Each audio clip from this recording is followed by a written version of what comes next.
This is my presentation regarding the myths of Perseus, the ancient Greek hero and son of Zeus. Although most people only know Perseus from the famous Percy Jackson series by Rick Riordan, he's actually much, much older than that. He's one of the original Greek heroes, and Martin Nilsson, who was a 1930s expert on Greek, Hellenistic, and Roman myths, judged Perseus's myth to be around the Bronze Age, which was about 3000 BC, give or take. Perseus's grandfather, King Chryseis of Argos, went to the Oracle of Delphi to find out what the future of his kingdom would be. And he was told that his grandson would kill him. Out of fear, King Chryseis locked Perseus's mother, Danae, I think that's how you say it, I'm not sure, but she was locked away in a prison by her own father. While she was in this prison, Zeus saw her and, as Zeus will do, decided that he wanted to have sex with her because he's got the self-control of a toddler. So Zeus entered her cell in a shower of gold, not making that up, don't know why, and somehow they had a baby like that. And Danae made her baby's name Perseus. That translates to Avenger or Destroyer in ancient Greek, which can kind of tell you what she wanted her baby to do. And this is a big, big part of Greek culture, the inability to escape fate. Fate is its own entity, it's actually three.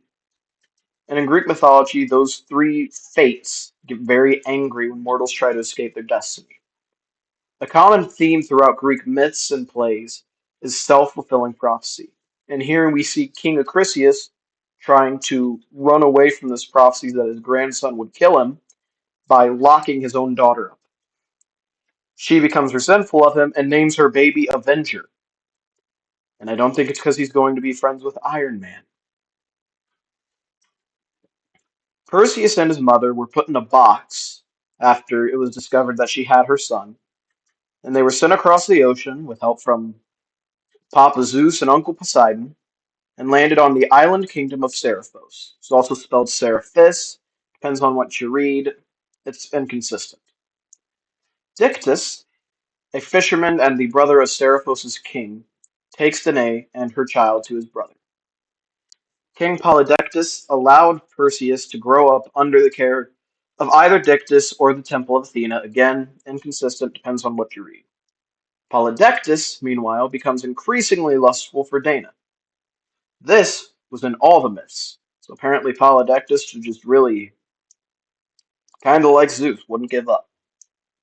Perseus constantly gets in the way of his advances, and so the king develops a plan. He challenges Perseus' honor and tells him that he has to kill a monster to prove his worth. The monster Medusa, shown here. Medusa used to be a very beautiful priest of Athena, but one day, when the god of Poseidon found her beauty bewitching, he decided, like Zeus, I'm going to have sex with her. Because once again, these gods have the self-restraint of a toddler. He and Medusa had relations in the temple of Athena, right at the feet of her great statue. And Athena couldn't really lash out at Poseidon without having him lash back. So instead, she lashed out at Medusa and turned her into a horrible monster. Myths always give varying appearances for Medusa and the other Gorgons. Some say they have bronze tusks that protrude from their faces. Some say they have claws that can shred a man in seconds. Some say that they had a tail with a snake head on it, like a manticore. The only real detail that remains consistent for Medusa is that she had snakes for hair, and her visage, her gaze alone, would turn men to stone. This helps us see that the gods of the Greek world, since they couldn't really fight with each other because they're immortal, they'd curse mortals and take their anger out on them. They're vindictive, and anyone nearby, whenever something they don't like happens, is in danger because of how these gods act. Now, as the son of Zeus and an upstanding young man, Perseus was really favored by the gods. The god Hermes, who's the god of messengers and speed, gave Perseus a magic sword that could cut anything, and his very own winged sandals. The myths also say that Athena, who wanted to end the pain she caused for Medusa, gave Perseus a bronze shield that was polished to the point of reflection, and the helm of invisibility, which was something Hades used in the war with the Titans. Perseus flew down to Africa, and he found Medusa hiding in a cave with her sisters. With the sandals flying him above the ground and the helm of invisibility, he was undetected as he entered her lair, and by watching Medusa in the shield's reflection, Perseus wasn't turned to stone and could chop off her head. As he chopped off her head, as shown right in the picture there, two creatures emerged from the corpse of Medusa. A massive, brilliantly white stallion with feathered wings came out, followed by a young man who was immediately close to Perseus's age, maybe younger.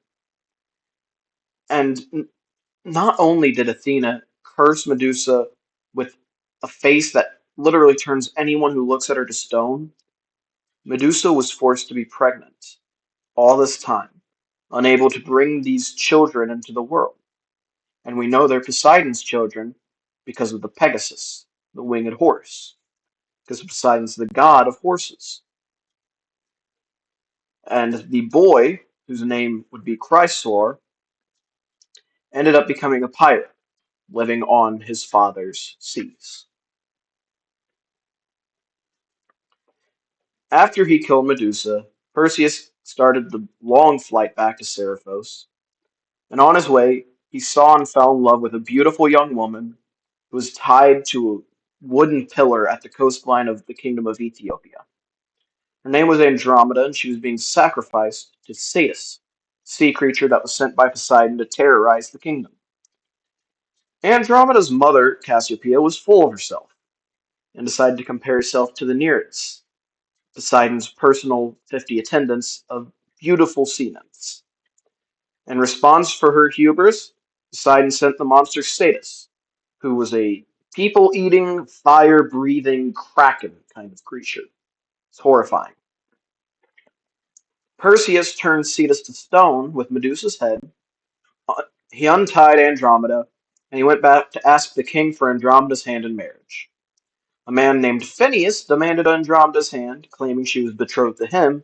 He became violent and started throwing spears at Perseus, and ended up meeting the same fate as the sea monster. When Perseus returned, he found that King Polydectes was forcing his mother Danae into a marriage. Perseus told Andromeda, Danae, and Dictys the fisherman to cover their eyes. Everyone in the court who didn't, including the king, became stone statues. Dictys was decided as the new king of Seriphos, and Perseus' family decided to head back home to Argos. Perseus decided to take part in a discus throwing competition, unknowing that good old Grandpa Chryseus was in the crowd. An errant breeze blew Perseus' discus in the wrong direction, and Chryseus was soon decapitated. Perseus didn't feel worthy of ruling Argos after he found out he'd killed its king, so he traded it to the king of Tiryns and ruled with Andromeda and Tiryns for many happy years, one of the only demigods to not die a terrible, painful fate. Now, this myth gives us a lot of insight into the interactions that are considered honorable or dishonorable in the eyes of the ancient Greeks. Polydectes' pursuit of Danae is shown to be dishonorable because he did nothing to earn her affection, nothing for her child either. But in contrast, Perseus wooed Andromeda correctly by rescuing her from both Cetus the sea monster and the creepy old dude Phineus, who in some versions of the myth is her uncle. Gross. This myth also shows the contemptible nature of the Greek gods. Medusa's forced into a very uncomfortable position by Poseidon's advances, and then she gets turned into a monster by Athena, because she was afraid to back down from Poseidon. And rather than reverse her curse, Athena sends Perseus to just kill her. She won't admit she was wrong or anything. She just wants her dead. But that's the tale of Perseus. And as some additional information, if you'd like to know, Perseus had two very, very famous descendants. One, named Perseus, went to Persia and founded the race of Persians that live in Asia. And another descendant, long down the line, is someone that I think you might know of, Hercules. But that is all for Perseus. Thank you very much for watching.